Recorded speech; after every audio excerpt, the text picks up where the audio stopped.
Martínez es doctor en arqueología. Su tesis es sobre la Lorca almohade y no hay ninguna otra tesis doctoral sobre la época almohade en Murcia. Por lo tanto, es uno de los mejores, o el mejor conocedor de esa fase en nuestra actual región y el antiguo reino de Murcia. Él dirige desde hace casi 30 años el Museo Arqueológico. Antes era arqueólogo municipal. 22 años. Bueno, pues es que hace muchos más años que está, en realidad hace 30 años que está trabajando para el Ayuntamiento de Lorca, con becas, con contratos y con distintas cosas, pero el museo, antes de crearse físicamente, ya era un ente vivo que iba creándose poco a poco. De hecho, nació la Asociación de Amigos antes de la inauguración del museo. Y bueno, desde hace 22 años es el director del museo. Yo recuerdo que cuando fui a enviar su inauguración me decía Andrés, yo cuando sea mayor quiero tener un museo como el tuyo. Y bueno, pues casi lo he conseguido. Lorca tuvo una gran desgracia, que fue ese terremoto terrible que todos conocemos, que causó víctimas físicas y económicas de esa consideración, y que como no hay yin sin yang, pues resulta que eso ha hecho que haya una gran cantidad muy merecida de recompensa económica por parte de las administraciones invirtiendo en la conservación y reconstrucción económica, social y cultural de Lorca. Les ha permitido eso, entre otras cosas, pues hacer un museo estupendo, nuevo, sobre el antiguo, que está inaugurado en parte y que dentro de muy pocos meses estará abierto totalmente al público, dentro de 2 meses, o más o menos. Pero mientras tanto, pues él nos va a hablar de la judería de Lorca. La judería de Lorca tiene una enorme importancia, porque está dentro del castillo. Y nos explicará por qué los judíos, el rey, que era su propietario, lo tenía dentro del castillo y no fuera. Y también nos explicará cómo la sinagoga de Lorca es la única sinagoga que fue totalmente abandonada en el momento del final de su uso y que no volvió a ser sí.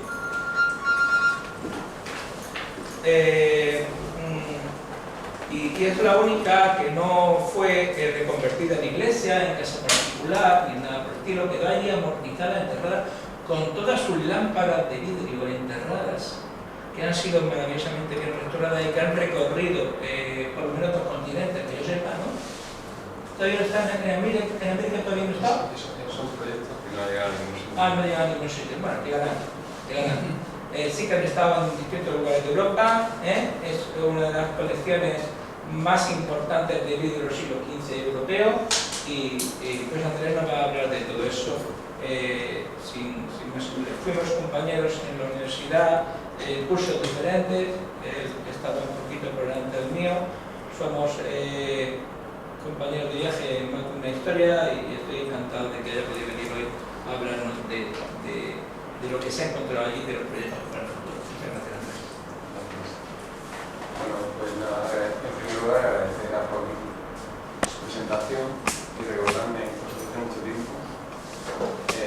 Evidentemente somos amigos, hemos colaborado en cosas, y como no, cuando me ofrecen el venir al curso que se organiza en Ciudad, pues podemos decir que no. Por lo tanto, agradecer a Joaquín Serrano y al profesor Bea por la posibilidad de comunicaros sobre el título que han puesto ellos. A mí me parece estupendo el paisaje de la judería medieval del Reino de Murcia, la judería de Lorca, y creo que es fundamental entender que la judería está dentro del paisaje. Yo he puesto una foto de Lorca, que es lo que más conozco, para que veáis el paisaje que se crea con una foto de mediados del siglo XX, el paisaje que se crea en una ciudad, es un paisaje que se va transformando continuamente y lo transforma el hombre, o lo transforman los agentes físicos, ¿no? El terremoto de Lorca pues transformó parte de la fisonomía de la ciudad, que está intentando recuperarse. Bueno, pues ahí he puesto, eso está cogido de la enciclopedia, ¿no? El paisaje de la extensión creo que puede apreciarse de un determinado lugar. Ahora veremos que hablando de las juderías son evidentemente urbanas y condicionan el paisaje de la ciudad donde estuvieron. Pero la publicidad no, además, aparte de todo, con unas leyes restrictivas que ahora también intentaremos comentar. Entendemos también como parte del paisaje de lo que sería una judería el cementerio. Los cementerios tienen que estar a una determinada distancia, estar legislados y volvemos a algunos ejemplos. Dentro de ese paisaje tenemos lo que todos conocemos como patrimonio inmueble. Yo cuando he parado el coche, pues me he paseado por parte y he estado viendo el patrimonio que tiene la ciudad de Cieza y eso hace parte también del paisaje. Pero luego hay otro patrimonio que está en los museos o puede estar en los yacimientos. El patrimonio doméstico, suntuario, artesanal y algo importante que nos puede indicar que estamos entrando en una judería. Normalmente las casas medievales o medievales de cristianos, mudéjares y judíos son iguales. No hay una... Bueno, ahora en Toledo están viendo que parte de las casas de la judería tienen unos sótanos, que además cuando se tienen que convertir por la obligación, esos sótanos los están utilizando para determinadas prácticas, ¿no? Pero en realidad las casas son semejantes, un patio, más pequeñas, más grandes, no hay ningún tipo de...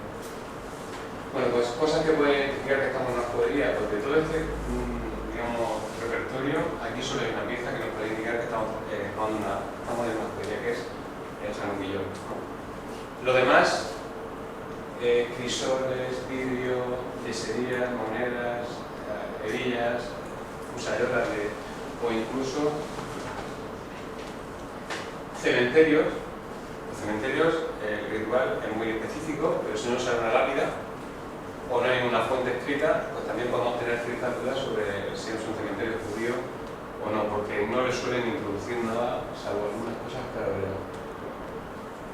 Evidentemente, estos dos nos indicarían que estamos en una lápida de un cementerio judío, o un Hanukkah están indicando que estamos en un cementerio judío, que estamos en una casa judía. Pero, por ejemplo, si estamos estando en una casa, pues tenemos, por ejemplo, la fiesta judía y varias, ¿no? El Purim, la Hanukkah, como hemos hablado, el Pesach, etc., ¿no? Pero no podríamos, por lo que nos cuentan del Purim, de los que utilizan, ahora veremos que hay una pieza que sí nos indica que está relacionada con el Purim, que aparece en la judería de Lorca, pero en realidad poco podemos saber, ¿no? de eso.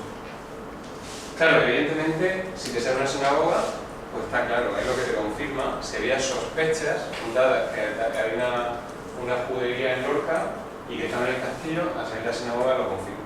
La sinagoga aparece en el año 2003, las excavaciones en el castillo empiezan en el 2002, son excavaciones preventivas en el principio, es decir, no hay un proyecto de investigación. Eso, bueno, no sé si sabéis, que dificulta, porque al haber un proyecto de investigación tú tienes unas líneas que seguir, ¿no? Aquí era la línea que marcaba el solar, el gran solar en el que se construyó posteriormente el Padrón Nacional del Turismo. Era una sinagoga con alzado bastante conservado, lleno de 3 metros de alzado, y está, bueno, la conservación está en relación con la pendiente del lugar, que también lo hablaremos. Yo te digo aquí algún modelo, antes de empezar a hablar de la judería de Lorca, algún modelo para que se vea cómo puede ser el urbanismo de la judería. Y evidentemente el ejemplo mejor para hablar del urbanismo de judería es el de Toledo, ¿no? Es una judería muy grande, no lo normal. Está en una zona cerca, pegada a la muralla, en uno de los codos del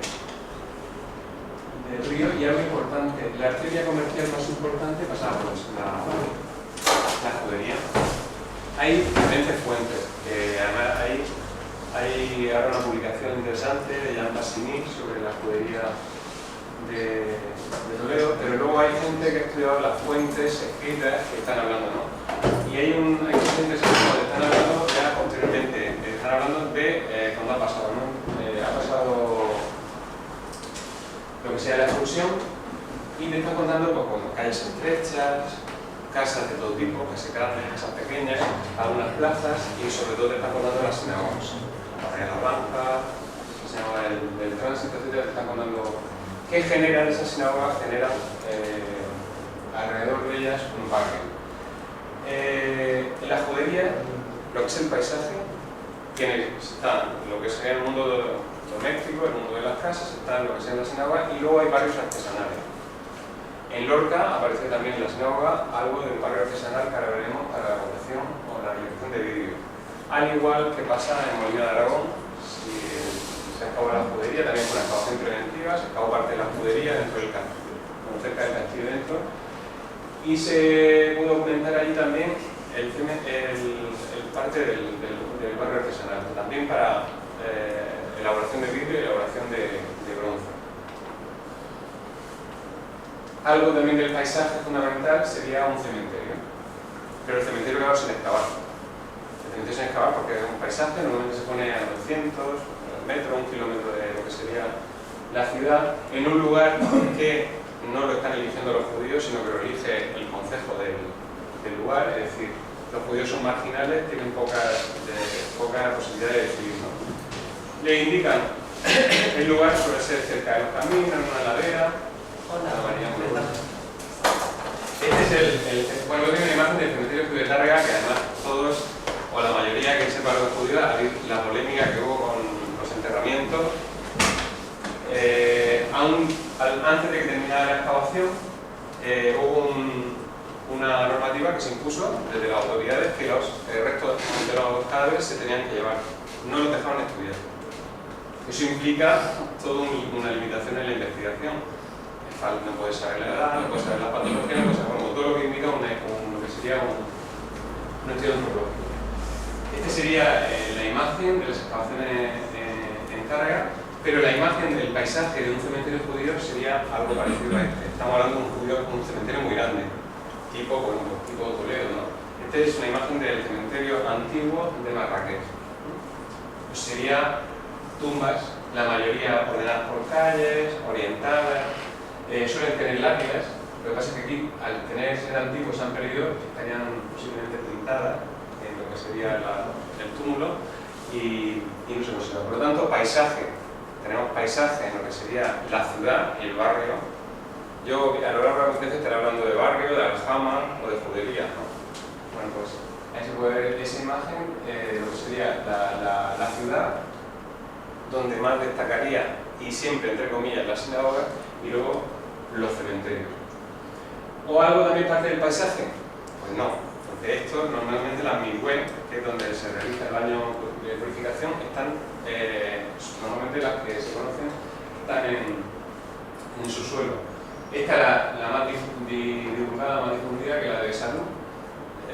Hay un momento en el cual las mujeres, después del parto, después de la menstruación, necesitan hacer un baño de purificación. Entonces utilizan la mikveh. En Lorca no ha salido la mikveh. Leeréis publicaciones o referencias a que en un momento determinado, las primeras publicaciones que hubo, ahí apareció la mikveh. Pero es incierto, porque la mikveh necesita tener agua de manantial, tiene que tener agua pura. Y lo que aparece, o lo que se interpretó como mikveh, lo hablaremos también en Lorca, era dentro de una casa, dentro de la casa 5, y no tenía ni agua natural ni nada. Ya centrándonos en el Reino de Murcia. En el Reino de Murcia, los documentos hablan de que hay 4 juderías. La más importante es la de Murcia, luego estaría Mura, Cartagena y Lorca, ¿no? Hay referencias de que hay judíos también en Cejín, hay referencias de que hay judíos en algunos sitios, pero como judería, no. De las juderías, restos arqueológicos solo hay de Lorca. En Murcia se han hecho excavaciones, se ha delimitado el sitio de la judería, creo que tengo un mapa, siguiente completamente, pero no se ha podido constatar. ¿Por qué? Porque no ha salido evidencia de un resto de material arqueológico o de piezas que puedan indicarnos que estamos en la judería, tipo januquillas, tipo la hueca de la carraca del Purín, tipo inscripción, alguna inscripción, pero no ha salido nada. Está en un sitio concreto, aquí se puede ver para todos, aquí está la iglesia de Santa Eulalia, pues en esa zona estaría la judería de Murcia. Y está hecho en base a lo que serían fuentes documentales. Respecto a Lorca, todos seréis de aquí, yo no sé si habéis de fuera, pero yo normalmente siempre cuando hablo de Lorca, hablo, aquí, bueno, entonces creo que no está mal, ubicarla geográficamente, ¿no? Está en el sureste, evidentemente, en este espacio de aquí, este es el perfil de la región de Murcia, y está en un sitio en el siglo XIV y XV, a partir de 1945, un sitio fundamental, que viene a coincidir casi con el límite provincial de la región de Murcia, que es la frontera. Condiciona muchísimo estar en la frontera. A partir de 1944, que es cuando la ciudad capitula, a partir de 1966, cuando se sofoca la rebelión de los mudéjares, está en la frontera con el Reino de Granada. Es la ciudad más importante de la frontera oriental. Y la judería, evidentemente, está en una ciudad cristiana, fortificada y además en la frontera. Lo que hace que los judíos tengan unas, los judíos que viven en el norte tengan unas procesiones muy acondicionadas a eso, ¿no?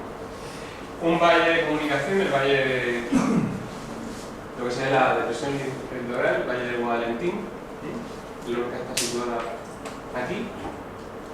Por lo tanto, el castillo, que es donde está situada la judería, hay un control visual del territorio.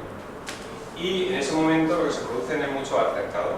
Hay cabalgadas desde la zona del reino de Murcia hacia la zona de Granada, hay racia. Bueno, pues además quien vaya a Lorca lo van a llevar al ciclo, a lo que sean los cuadros históricos, donde se conmemoran todas esas batallas de cabalgadores, batalla de Cabezuela, batalla de los Alcorchones, etcétera. Están conmemorando esas batallas que le ganan, o esos conflictos que le ganan al reino de Granada. Uno muy curioso, que es la novia de Serón, que además está relacionado con una cabezada, etc. Bueno, pues ahí algo que he contado. Interesante. Los judíos les permite el rey que vivan en el castillo. El castillo de Lorca es de realengo. La mayoría del territorio de Murcia lo que está en manos de órdenes militares. Por lo tanto, la mayoría de los castillos son de la orden militar. Navaja, Pantalla, etc. El castillo de Lorca es del rey y, por lo tanto, el rey, desde el principio de la capitulación, desde el principio él se queda con el castillo y además hace en el castillo una serie de estructuras para fortificarlo, pero además, aparte de fortificarlo, para estas estructuras para, digamos, que imponer la imagen de Castilla, del reino de Castilla, en la frontera, que son las dos imponentes torres, fundamentalmente la torre alfonsina. El rey les permite subirse al castillo y ya de por sí tiene un lugar fortificado, pero es que aparte de todo están al amparo de las dos torres, de la torre principal, fundamentalmente de la torre alfonsina. Ahí se puede ver la judería está entre el barrio de Alcalá, y aquí se puede ver algo de la ciudad en el siglo XV. El testimonio de en qué momento están viviendo, en qué momento está la judería en el castillo de Lorca, se tiene claro que en el siglo XV. El siglo XIV todavía no está muy claro, ¿no? O sea que a partir de lo que sería 1400 estarían los judíos en el castillo. La ciudad está amurallada, el castillo está amurallado y la ciudad está amurallada. Curiosamente, en el barrio de Alcalá, donde les dejan, hay una parroquia. Y es donde está la iglesia más antigua que se funda en Lorca, la manda a fundar Alfonso X, que es la parroquia de la iglesia de San Clemente. Eso también condiciona, ya lo veremos, condiciona fundamentalmente a la hora de construir la sinagoga. El poder está centrado aquí. Aquí está el concejo, la plaza de lo que sería San Jorge, hay una iglesia, la iglesia de San Jorge, están las carnicerías, etc., ¿no? Y cerca de ahí, también lo veremos, judíos tienen tiendas y alquilan casas. Eso lo conocemos por la documentación escrita, ¿no? Por lo tanto, interesante, viven arriba, pero bajan a hacer actividades a la ciudad. Y yo creo que es interesante saber la condición social de la población, y sobre todo esto. Son marginados y son minorías los judíos. Es una ciudad cristiana, una ciudad de frontera, una ciudad donde hay largos caballeros y aparte de todo, donde hay un señor que ha puesto el adelantado, mayor del reino. Luego, el común, la mayoría son ganaderos y pastores. La imagen de una ciudad con agricultura y demás, entre comillas. Hay mercaderes, comerciantes, artesanos y jardineros. Muy bueno este grupo social para que estén los judíos. Y luego hay una minoría que son los judíos. Son los pobres, son los esclavos, son los mudéjares, que también lo hay. Pero además, ¿por qué aceptan a los judíos? ¿Por qué lo aceptan? Lo aceptan las élites. ¿Lo aceptan por qué? Bueno, pues ahí he puesto algunas cosas, porque bueno, porque potencia la economía, la repoblación, pero aparte de todo, aportaba estabilidad económica y fluidez financiera. Ahora veremos un documento en el cual le permiten a los judíos en la ciudad que pesen las monedas de oro.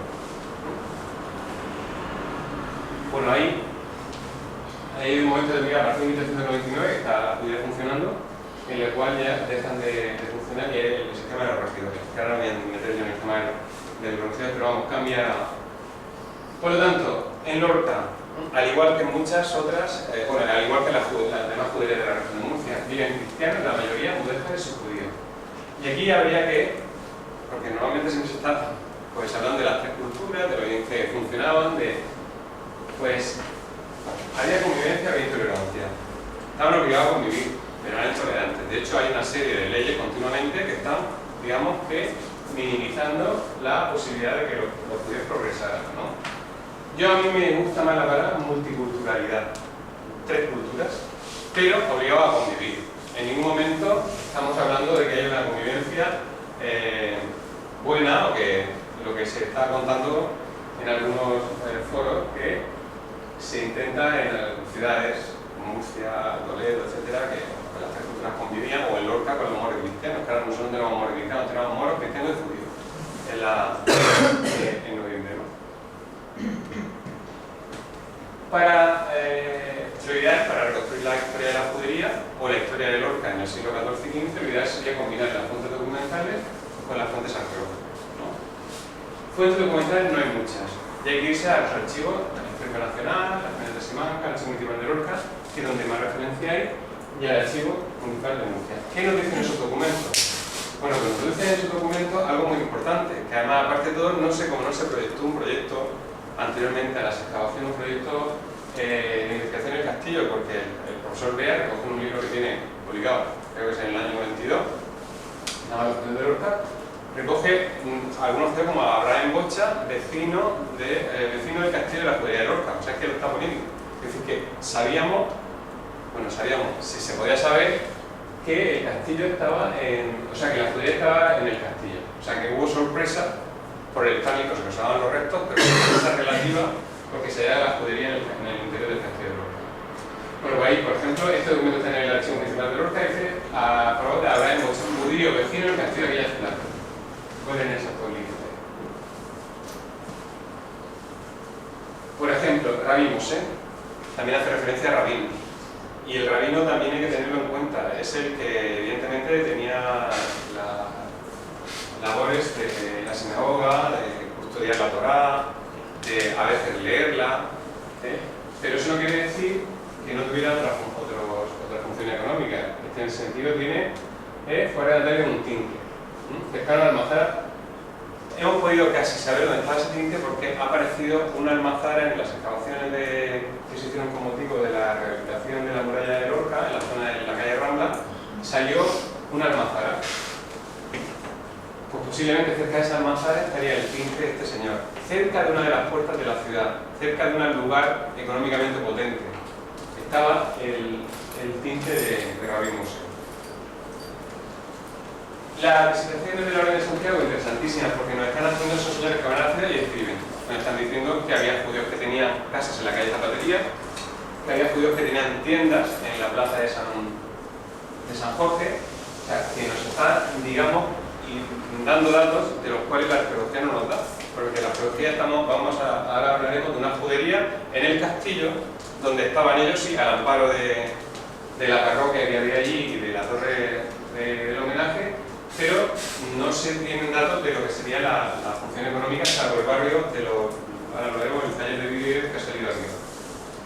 Según las fuentes, podríamos reconstruir que aquí estaba la judería, Abraham Bocha en el documento ese, y hay alguno más que dice que estaba en la judería del castillo. Sabemos en los documentos que aquí hay un señor Solimán Malequí que le permite empezar la moneda de oro. Sabemos que tienen casa en este entorno, tiendas, y sabemos que tenían un tinte aquí. Eso es en base al documento, ¿no? Las excavaciones arqueológicas no han confirmado, evidentemente, que la judería estaba en el castillo. ¿A qué se dedicaban? Por ejemplo, se dedicaban tenían ganado. Eso no quiere decir que ellos fueran pastores, sino que tendrían, a su vez, los pastores que les cuidarían los ganados, ¿no? ahí es un documento interesante porque es un pleito. Bueno, Izaki Jaeni, este es un señor interesante que un compañero nuestro que de la Universidad de Granada estudió la figura de este señor, informador. Se movía muy bien en la frontera, sabía en árabe, sabía en hebreo, sabía en castellano antiguo, entonces es un señor que informa, lo contratan para que informe de cosas. Bueno, o el edicto de Granada, que todos los concejos llegó, se firma en Santa Fe el 31 de marzo, le dan 3 meses para irse. Y es interesante también tenerlo presente porque llegaría al Concejo de Lorca ese documento, no se conserva en el archivo municipal, y le dan 3 meses. 3 meses en los cuales se desmantela la judería. Les permiten, evidentemente, coger las cosas más importantes y bajarse la mayoría y convertirse, y otros irse. Tenemos algunos datos de judíos que se van, porque además en las visitaciones aparecen que tienen propiedades y luego, unos cuantos años después, las siguientes que se hacen ya no están. O sea, las venderían para irse. Bueno, yo he puesto aquí, mensajeros. Ahí he puesto los recaudadores de las alcábalas. Eso por todo lo que se vendía, se te convertía, se le pagaban. Bueno, pues aquí está Salomón Aventura Gabriel, y luego hay otro señor, que ahora veremos después, que también es sacado de recaudarla. Alfaqueque, rescatador de cautivo. Otro personaje, esa profesión también se mueve muy bien en la frontera. Le encargaban, en esas raciones, en esas cabalgadas, se cogían lo que se llaman cautivos. Y había personas que se encargaban de ir a pagar el rescate, ¿no? Pues eran los alfaqueques. Comerciantes, hay varias referencias a comerciantes, a plateros, poseían ganado, tierra, poseían tierra, que poseían tierra no quiere decir que fueran agricultores, sino que a su vez tendrían tierra que cultivarían otros. Y aquí está este señor, el Abraham Mocha, y el Rabbi Moshe. Y el Rabbi Moshe, mira, tiene también el López de San Jorge, un tinte, y sabemos que se marchó. Sabemos que este señor se marchó. Se marcharía y se llevaría cosas, las que pudo llevarse, la mayoría las tendría que vender. Porque de eso también hay publicaciones hechas, de que tampoco es esa salida por los puertos, dirección a otros lugares, no fue tan, digamos, tan fácil, sino que separaron familias, tuvieron problemas al irse, o sea que hay también mucha historia detrás de todo de cada personaje. La judería, y un poco siempre el siglo XV, porque es la que tenemos clara en base a los restos arqueológicos, bueno, sabéis, cuando son de un sitio, lo que se queda es lo último que tienen, ¿no? O sea, que lo último que nos sale son monedas de los últimos reyes, o nos salen elementos de la segunda mitad del siglo XV, ¿no? Pero, interesante, hay como en 1412, Catalina de Lancaster dice: primeramente que de aquí en adelante los judíos moros y moras del reino señorío sean y vienen apartados de los cristianos. Estaba ahondando en esa línea de leyes que estaban separando a los judíos en barrios, ¿no? O en Judea apartada de lo que sería la casa. Esto está mal, esto de la conferencia no son 11 casas, ya se han excavado 16 casas, ¿no? Parte de 16 casas, eso es un dato que está mal. Y bueno, pues ahora hablaremos un poco de urbanismo. Bueno, aquí está el parador, la judería está en esa zona, un castillo que la idea era que esa torre se viera de todos sitios. De hecho, si vais a venir de Caravaca, se ve el torreón desde lejos. Si venís desde Águila, si venís desde la zona de Almería o Granada, se ve el torreón, ¿no? O sea, la figura del rey diciendo: esta ciudad es mía, este castillo es mío y yo soy la frontera. Ahí ese castillo, que además se remarcaba, aquí en el frente tenía una serie de líneas de azulejos que darían destellos cuando les enfocaba el sol, con castillos, leones y estrellas. Y la ciudad, el perfil de la ciudad del castillo, el perfil de la ciudad del siglo XV, que sería una ciudad heladera, al igual que el castillo también tiene cierta pendiente, amurallada, y no tan sencillo de organizar. Había cárcavas, había pendientes, había cabezas, entonces tuvieron que acondicionarse, las sucesivas poblaciones tuvieron que acondicionarse a esa orografía o topografía. Y una muralla, Javier la conoce porque estuvo en un proyecto, concretamente la restauración de esta torre y los lienzos al lado es de Javier. ahí es donde vivirían. Y he puesto esto porque en las dos estrellas están situadas la iglesia de San Clemente y la sinagoga. La iglesia de San Clemente aquí ya estaba, cuando le permiten a los judíos subirse al castillo, le permite el rey, pero ya estaba el barrio. Dejan parte del barrio de Alcalá, lo dejan para que se instalen los judíos. Y aquí estaría, voy a poner las tres torres.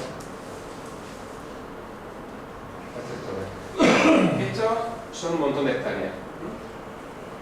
Son más de 50.000 metros cuadrados.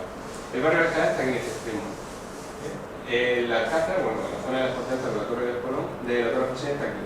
Pero fijaros, hay un gran espacio ahí que se llama albahaca. Bueno, pues le permiten vivir en la zona ya habitada del castillo, que es el barrio de Alcalá. Le permiten vivir en la zona donde están los aljibes, donde tiene aprovisionamiento de agua, y la zona que da a la ciudad. Y aquí estaría la puerta, una de las puertas de acceso al castillo. Y esa puerta aparece en la documentación como puerta de la judería o puerta de Alcalá, porque permitiría la entrada al barrio de Alcalá. En los documentos aparece con su nombre. La gente en Lorca, o cuando hacen las visitas turísticas, hablan de la puerta del pescado. Hace una referencia con una cosa, un término que aparece, dicen que aparece en la documentación islámica, pero vamos, incorrecto. Eso es a nivel popular. Eso es a nivel del nombre, pues lo ponen en el siglo XVIII, empieza a hablar de puerta del pescado y al final se generaliza y se abandona el nombre de puerta de la judería, puerta de Alcalá, que si se hubiera mantenido, pues sería otro elemento más para indicarnos que la judería estaba arriba. Bueno, pues ahí la torre de la torre del Colón, con esta ya no tiene fisonomía, con el terremoto se ve muy afectada. Se desplazó parte de la torre hacia este lado y la almena ya no las tiene porque no las tuvo nunca, o por lo menos se sabe que las tuvieron. Esas almenas son una restauración del año 70. Ahora el arquitecto no hay documentación ninguna para saber cómo era la almena y no se la ha puesto, al igual que no la ha tenido tampoco, para eso no la ha tenido nunca la torre Alfonsina. Y esta sería la torre donde estaba la entrada a la judería, la torre de la puerta del pescado, o la puerta de Alcalá. ¿Veis que aquí se ve una línea? Bueno, en el siglo XIX hay una refortificación con motivo de la independencia del castillo y esa puerta la cierran para hacer un polvorín. Ahora se ha conseguido abrir con un proyecto, sería una entrada, esta es la torre, sería una entrada acabada, y ahí se ve el proceso y el acondicionamiento. Esto que hay en Roca es que se ha perdido, pero aquí había una estaría condicionada el terreno para permitir el acceso. Y da al barrio de Alcalá, donde está la judería, y da a la parroquia de San Clemente. O sea, esa entrada permitiría sería la entrada de la judería, pero también la entrada de toda la persona que fuera al castillo.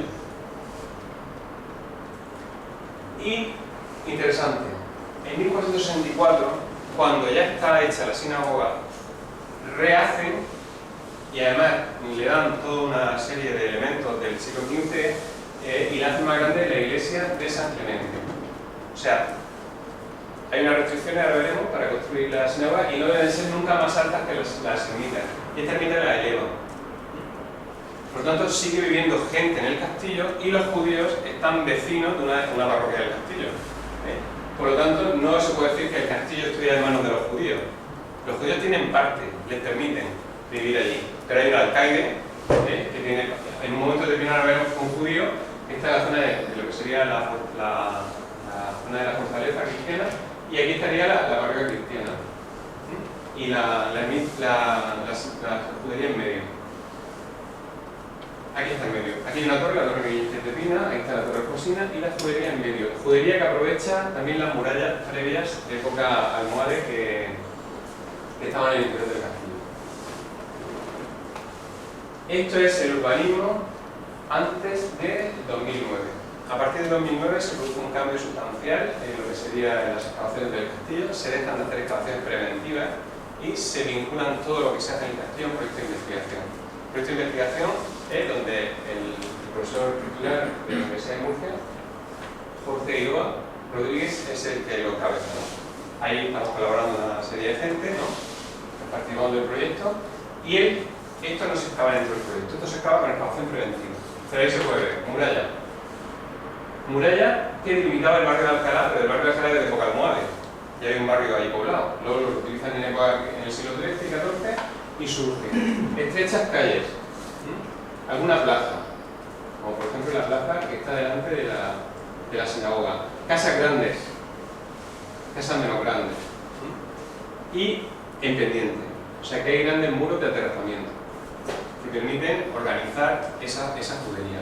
Interesantísimo, les permite el rey, el rey, el adelantado que hay aquí, les permite eliminar todo lo que había antes. O sea, son casas de nueva fundación. Lo único que están haciendo es rellenar, tiran estructuras, reutilizan algunas de ellas y, por ejemplo, reutilizan la muralla, ahora veremos que utilizan algunos fustes, reutilizan algunos elementos, pero es una judería nueva. E interesante, ¿por qué? Porque después no se volvió a utilizar. Entonces, los restos que aparecen están bien conservados. Y sobre todo la sinagoga, que ahora veremos que no sé cómo ve el tiempo. Bien rápido.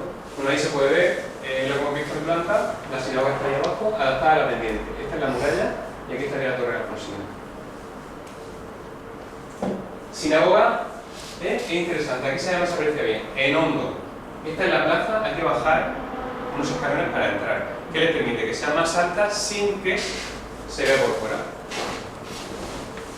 Un acceso aquí, otro aquí y el otro acceso de las mujeres ahí. En el año 2003-2004 llegan los primeros materiales arqueológicos al museo. Y yo no había estado vinculado a las excavaciones al proyecto preventivo, ni la otra persona que trabajaba conmigo en el museo. Nosotros de judíos, o sea, yo sí que habíamos estudiado materiales medievales del siglo XII, XIII, bueno, pero no habíamos estado en contacto con materiales de este momento. Y ya hubo en una de las cajas que llegaron algunas piezas que indicaban que se podía estar en la judería. Había algunos fragmentos de ferrocarril. Y alguno de ellos ya fue lo que dio la Universidad de Murcia por una exposición que se hizo en el año, creo que fue 2004 o 2005, se hizo, se llamaban Bullying Fronteras, y que fueron algunas de esas piezas. Bueno, lo que he contado. En principio, aquí se viene el poder que dentro de la sinagoga pues nos encontramos que estaba muy bien conservado, bueno, muy bien conservado, entre comillas, conservado parte de la Gran Acode o Ejal y parte de la Guimá. La Guimá, que habría oído también que los sefarditas dicen que va. Ahí se puede ver la sinagoga en proceso de excavación, recreación de cómo puede ser la cubierta. Ahora hay un proyecto, si vais a la sinagoga, veis que hay un arquitecto jurado que le ha hecho una cubrición de madera, pero que además que no toca los muros, sino que está colgada del techo. Las partes se ven muy bien. Entrada y entrada, 3 entradas. El vestíbulo, hay una pileta para las abluciones. Entra la sala de oración. La sala de oración rectangular de 20 por 10, con una línea principal que une el ejal con los restos de la Guimá. Los cefalín, los asientos adosados a los muros. Y luego una pavimentación de ladrillo, además está compartimentada, que también puede tener interés explicarla. Aquí se puede ver mejor. Tiene una de los accesos, otro acceso y el otro. Este se entra a la galería de las mujeres, que también lo veremos ahora mismo. Aquí está eso que se ve ahí detrás, es San Clemente. Y un poco planta rectangular, las plantas, bueno, la de Lorca es planta rectangular, hay planta basilical, hay determinados tipos de plantas. Y lo normal es que esté orientada este-oeste, pero tampoco todas están orientadas. Esta es la sinagoga de Marrakech, es parecida en planta y sobre todo, esta es la pileta de abluciones, la base de los pilares para soportar el codiafragma, hay guiños a lo que sería la arquitectura presente. La torre alfonsina, el bastón central, tiene los ángulos achafranados, al igual que aquí, en alguna construcción de la ciudad también aparece. Varios revocos deslucidos, las paredes pueden estar enlucidas, pueden estar cubiertas de tela, tapices, hay mucha púa, mucho que sean agujeros para los clavos, que pueden ser o para esté forrada o simplemente para atar ahí lo que serían los hilos de las lámparas que iluminaban Este es un dibujo antiguo, ya se podía cambiar. Aquí ha salido casas, o sea que aquí esto está antiguo, las dos puertas. El sistema de iluminación por ventana no se sabe muy bien, pero tendrían el tejado de vertiente y la iluminación por ahí. Se ve muy bien que está terrazada, ahí hay una terraza, otra, y aquí hay otra. Así es como nos llegan al museo. Con esto en el museo está justo cuando salen. Las extienden cerca de... Salen la decoración, los muros han caído y aparecen los alfans, me refiero. Y aparecen parte de la decoración. Cuando esto nos llega al museo, pues lo lógico es decir, está de actualidad la sinagoga, la gente de Lorca quiere ir al museo, quiere ver algunos elementos, pero claro, nos planteamos que poníamos de aquí que fuera, que lo entendiera, se entendiera. Bueno, pues empezamos decidimos extender los yesos más importantes y entonces todas las personas que llegaban al museo, investigadores, pues los pasamos por aquí. Empezaron a decirnos, pues evidentemente la decoración era gótica, no tiene nada que ver con la decoración mudéjar que ahí decoraba otras sinagogas como la de Córdoba, como las sinagogas de Molina de Aragón, las sinagogas de Toledo, etc., ¿no? Y algunos elementos empezamos a ver, por ejemplo, son yeserías que están empotradas en el Parador Nacional de Benavente, pues ahí se pueden ver que son motivos parecidos. Esto es en la calle, una calle de Pastrana, que eran yeserías puestas en la calle de lo que fue la sinagoga de Pastrana. En Úbeda también empezamos a ver cosas, pero bueno, ya empezamos que era una cosa que era como era la moda. Aparece en iglesias, aparece en las catedrales, es decir, la decoración gótica que se generaliza, pero no solo aparece en edificios, sino que aparece en muebles. Bueno, pues esa yesería convencimos a la administración que había que invertir. Y se hace un proyecto con la Dirección General de Cultura en aquel momento para que vengan los digamos, investigadores de la Alhambra que trabajan con yeso. Y hay un artículo, bueno, hay 2 o 3 artículos de cómo se empiezan a montar y fijaros, empiezan a salir cómo sería. Esto sería el arco que cubriría el armario de Lejar. Pero es que luego nos encontramos que en un pinjante, una pieza interesantísima, enmaltada, que aparece también allí, aparece lo mismo arcos, ¿no? Una pieza sobredorada, enmaltada, esta restaurada, sería mejor que se va a poner ahora en el... Pero esa decoración aparece en Roda, aparece en Creta, otra yesería rehecha con flores, aquí se ven como peltas, que aparece en una placa también de la judería que también se ha restaurado. Y luego, bueno, ahí tenéis empotradas en algunos elementos de la sinagoga, aparecen fragmentos de lámparas con cadena. No son el núcleo importante de fragmentos que ahora hablaremos. Bueno, salen arcos, se pueden reconstruir arcos ciegos, solución de arcos ciegos. Como bien ha dicho antes Joaquín, se hizo una exposición importante en el año 2009 que se llama Lorca Luz de Separar, que estuvo en Lorca, en Murcia, en Cartagena y recientemente ha vuelto a estar en Madrid. Todos los proyectos de ir a Estados Unidos, de ir a la Alhambra, llegó la crisis y ya no ha habido más. Ahora se está retomando y parece ser que puede ir a esta exposición a París, que puede ir a algunas ciudades norteamericanas, pero de momento ahí se puede ver la grieta de erupciones, importantísimo, hay un sitio para desaguar, una reconstrucción. Esto es, tenemos simplemente 10 fragmentos de azulejos y algunos empotrados. Habrá como muchos 10 fragmentos de un espacio que había entre lo que era la Lima y el Ejar. ¿De dónde vienen estos azulejos? Son de Manises. Están encargados del proceso, porque tienen las formas que se ven ahí, ¿no?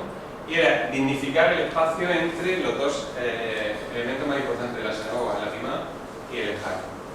Son, como digo, muy simples: rodamiento, epigrafía, motivos vegetales. Ahí se pueden ver algunos de los que se conservan in situ, pero lo interesantísimo, nos quedan las improntas. Quedaban las improntas que estuvieron los azulejos. Entonces te planteas, ¿cómo no solo hay 10, 15 fragmentos, ningún azulejo entero, en un sitio en el cual lo abandonan, pues nos hemos planteado, hay un artículo que escribimos con Francisco Jiménez Alcázar y yo que están ligados a la Universidad de Sevilla en el debate, que evidentemente les permite el aire y el concejo, les permiten, una vez que se han ido los judíos, que saquen la judería. Los judíos no iban a volver a subir, porque eran los que se habían convertido. Era recordar que habían vivido allí, pero sí el resto de personas que autorizaran a subir y saquearían. No aparecen rejas. O sea, las rejas se las llevarían. La mayoría de las decoraciones tampoco aparecen. O sea, que hubo un saqueo posterior a, si no queremos llamarlo saqueo, llevarse a nivel de cantera lo que era lo interesante de la judería. Estos se llaman los fardones, estos se llaman alambilla, y luego hay azulejos hechos de forma trapezoidal, de forma triangular para ponerlo en las esquinas. Si ponemos el dibujo, ¿veis? La sucesión, incluso en las esquinas, ahí. Vienen de Manises. ¿Por dónde, cómo sería el proceso? Bueno, era la moda, es decir, esto es de un sepulcro, pero hay en varios sitios, suelos de palacios, de casas, se utilizaba el azulejo de Manises y de Paterna. Y exactamente, porque no vamos a ir, yo voy a explicarlo. Alguien, un judío o la misma comunidad, encarga esos azulejos a un comerciante. Ese comerciante va a las alfarerías, que están a 7 kilómetros de Valencia, y encarga los azulejos. Porque están hechos en proceso.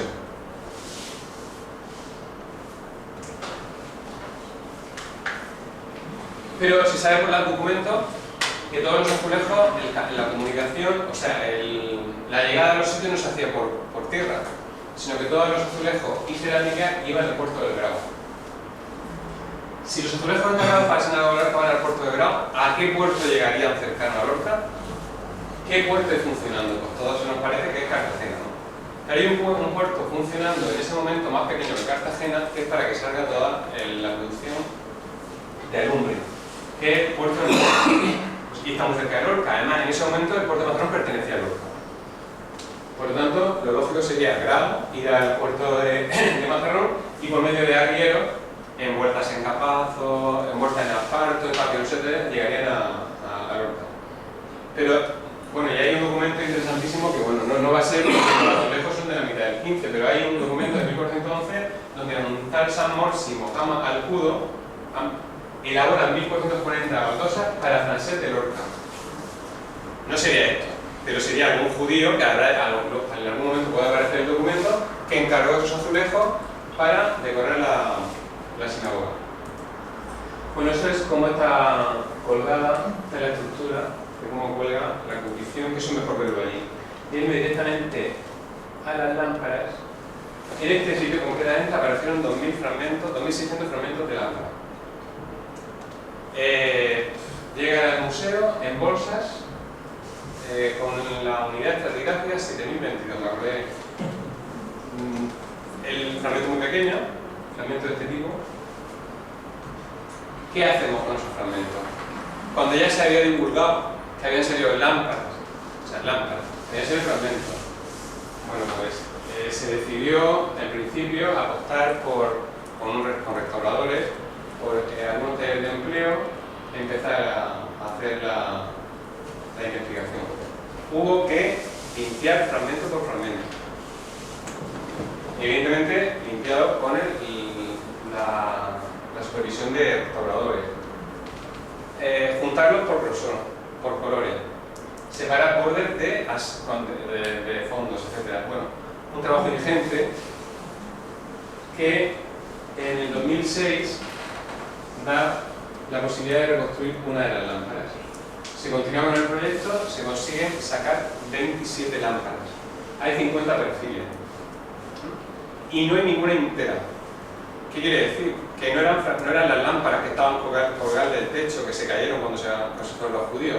Esas lámparas se las llevarían. Eran un armario, no sé si habéis leído, pero hace un tiempo apareció en el Cairo, en la sinagoga del Cairo apareció una guerniza, un sitio donde tiraban, porque todas las cosas relacionadas con el mundo sagrado no se pueden destruir. se guarda, se tira, ¿no? Bueno, pues apareció una documentación ingente. Bueno, posiblemente esas lámparas que se habían roto guardan los fragmentos de vidrio en un sitio de la propia sinagoga para reutilizarlo. Es decir, el vidrio era digamos, una posesión que tenía valor, entonces además había sido utilizado en una sinagoga, entonces se podría volver a hacer. Ahí hay una, esa es una, mirad ahí más procedimiento de regar, fragmentos. Aquí están ya las restauradoras, mirad, bueno, es que no me voy a meter en eso, pero se hicieron dos sistemas, aquí uno de los sistemas están pegando fragmentos en lo que sea el molde, y ahí están los tipos de lámparas. La más conocida es la 1, porque es la lámpara de tipo islámico. Estos son dos sinagogas, la sinagoga de Tulum, la sinagoga de Hassan en el Cairo, y la utilización de lámparas. La lámpara es la misma. ¿Qué pasa? ¿Por qué son importantes estas lámparas? Bueno, porque proceden de la sinagoga, pero porque no hay lámparas de judería, o sea, de sinagoga del siglo XV en ningún sitio, de ahí la importancia. Y esto es interesante para que veáis cómo se cuelgan. Da igual que sea una mezquita, da igual que sea una iglesia, se colgarían semejantemente, se iluminarían de esa manera. Se llenan de aceite y se le ponen dentro mechas, que son las que iluminan. Se suben y se bajan con cuerdas o con cadenas para cargarlas y apagarlas. Ese es el tipo, otro de los tipos, ahí se pueden ver distintos tipos de lámparas. Estos son para un soporte como ese, bueno, es para esta. Ahí se puede ver, bueno, esta es una sinagoga, es una otra sinagoga. Una lámpara de la mezquita, no de la mezquita, de la sinagoga de Nahum, de Tánger. Que bueno, veis que se parece a este tipo, aunque esa sea una lámpara del 19, la tradición sigue siendo la misma. Esas lámparas iluminan la sinagoga, pero iluminarían fundamentalmente dos espacios: el Aron HaKodesh y la Bimá. Entonces, alrededor de esos dos lugares estaría la mayor concentración de lámparas.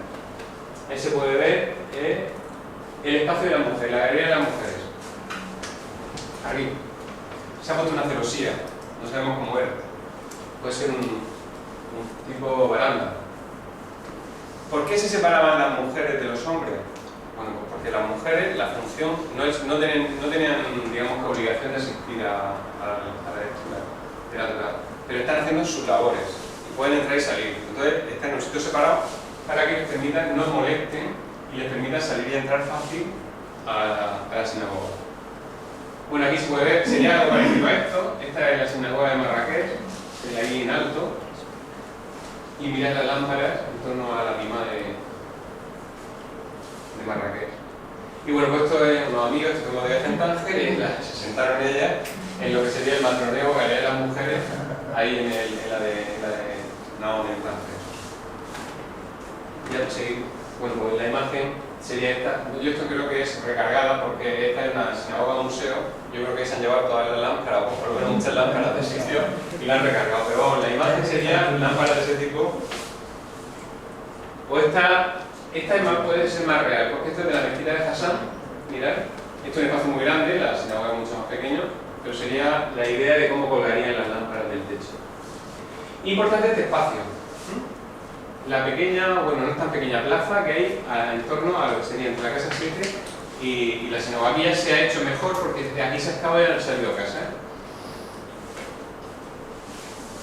Estas casas de ahí. Esta la vino a excavar y esa casa es interesantísima. La venía a excavar porque apareció un conjunto de yeserías. Las yeserías no solo la utilizaban para decorar la sinagoga, sino que también la utilizaban para decorar casas. No sabemos qué casa es, estaba vinculada a la sinagoga. Ahí se puede ver una de las yeserías que se ha reconstruido.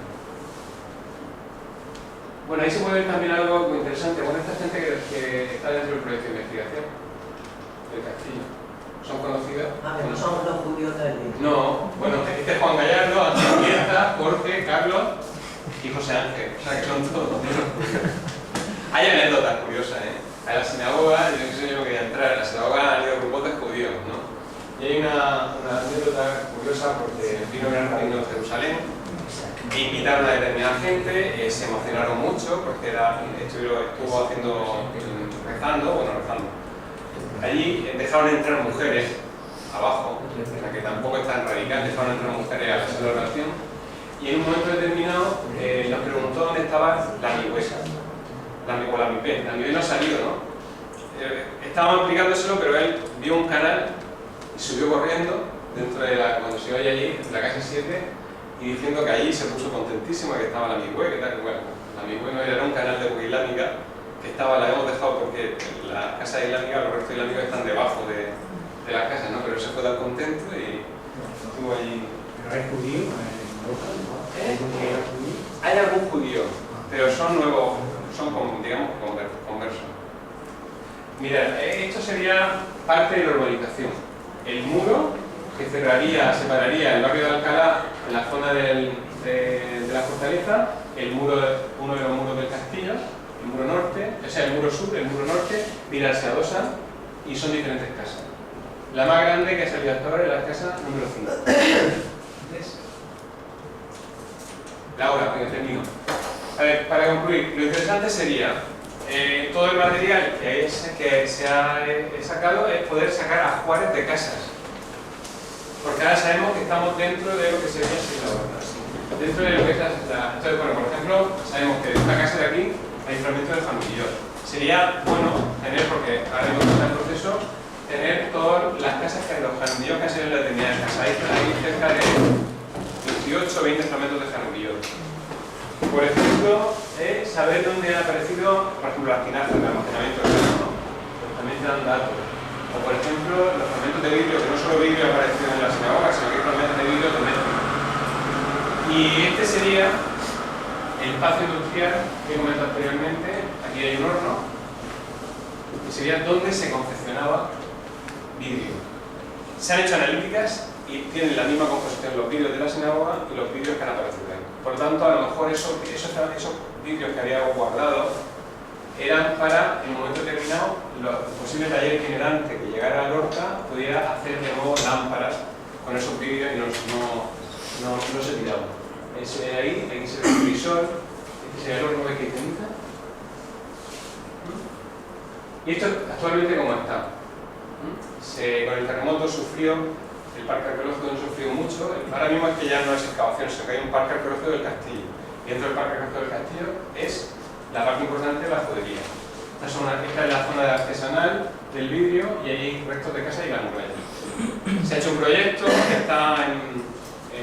se ha llevado a cabo lo que sería la restauración de todas las estructuras, se ha diferenciado los espacios cubiertos con una grava, los cubiertos con otras, parte de la cartelería y se hacen visitas guiadas al parque arqueológico.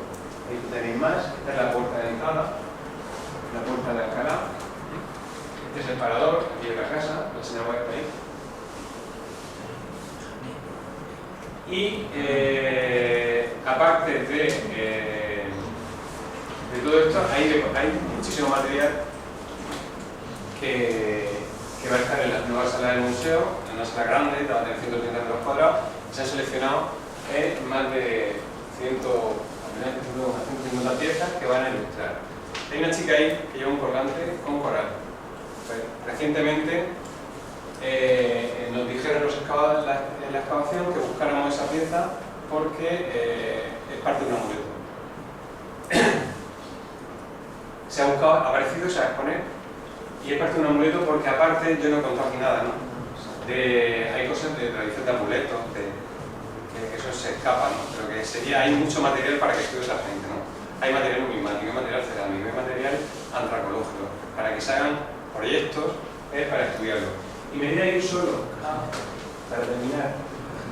Todo esto son piezas que van allí, pero me quiero ir para, bueno, esta por ejemplo es interesante, ha aparecido un arco con un cuenco incrustado, pero voy a ir al fragmento de Janudillor. Bueno, esto es lo que se publicó como MIPE, que más bien puede ser un baño privado, un lagar o algo parecido, más que...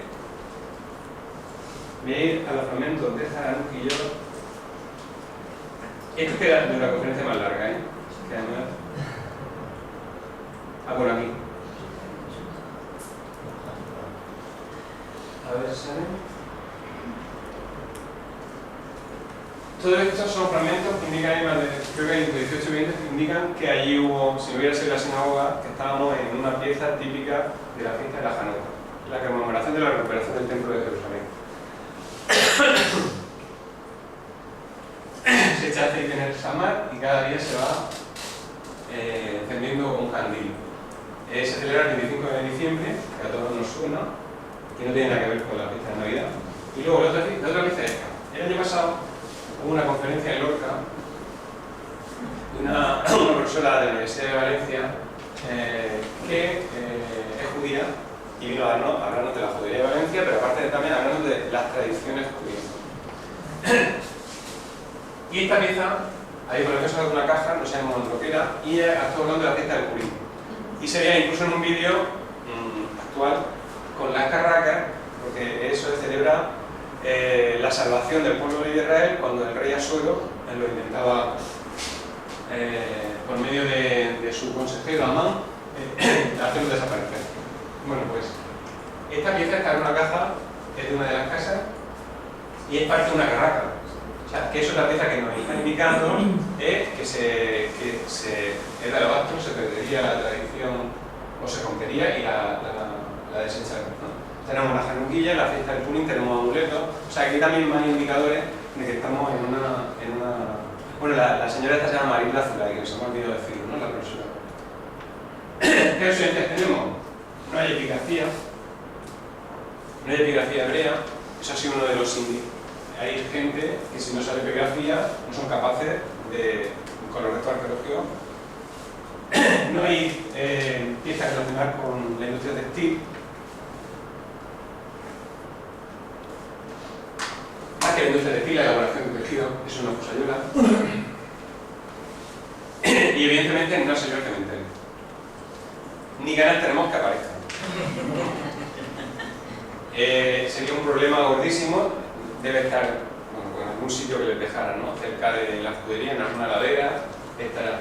Con todos los problemas que yo al principio hablábamos, todos los problemas que trae eso, porque, y eso sí que me gustaría terminar con eso, la gente que vivió hace aproximadamente, estamos hablando de 1400, hace muchos años, 800 años, eran lorquinos que profesaban una religión. Pero lo que no se puede ahora que una gente de Nueva York, de Suecia, venga a reclamar aquí que esos judíos se tienen que enterrar, sino hay que hacer todos los estudios oportunos. Estamos haciendo ciencia y historia, pero no puede llegar.